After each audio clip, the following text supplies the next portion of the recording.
Good morning, जय श्री राम। सुबह जब मैं उठी तो सोकर जब मैं जगी तो मैंने देखा बहुत ज़्यादा कुहासा था और बहुत ज़्यादा ठंड भी थी। सुबह सुबह हमेशा रहती है ठंड में।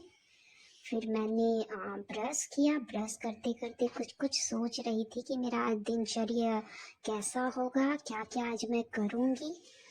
और फिर मैंने ब्रश करके पूजा पाठ करके नहा वहा के फिर मैं अपने चेहरे को चमका रही थी क्रीम लगाकर।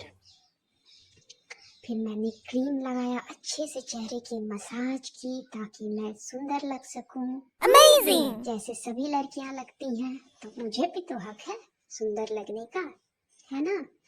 तो इसलिए मैं चेहरे को चमकाने में लग गई, क्योंकि हमारा स्वास्थ्य और हमारा चेहरा जो है वो हमारी पहचान होती है सभी लड़कियों के लिए खासकर। और सभी लड़कियां बहुत ही खूबसूरत होती हैं। वो ये नहीं माने कि मैं खूबसूरत नहीं हूँ, ठीक है।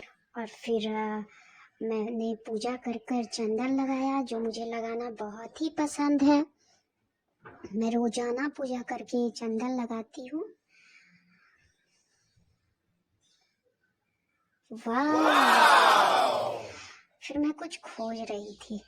क्या ढूंढ रही थी? बिस्किट ढूंढ रही थी खाने के लिए, क्योंकि पूजा करने के बाद मुझे झटपट से भूख लग जाती है। इसलिए मैं कुछ सुबह सुबह बना नहीं पाती हूँ।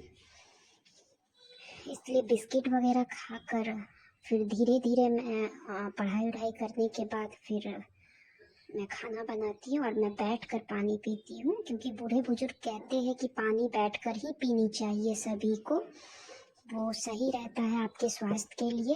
फिर मैं पढ़ने के लिए बैठ जाती हूँ।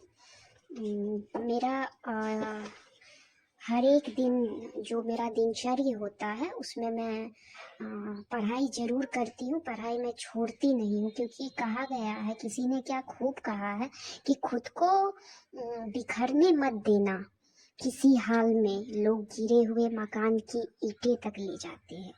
अगर आप पढ़ाई लिखाई कर रहे हैं तो कभी ना कभी ईश्वर की कृपा से कहीं ना कहीं आपकी नौकरी ज़रूर लगेगी।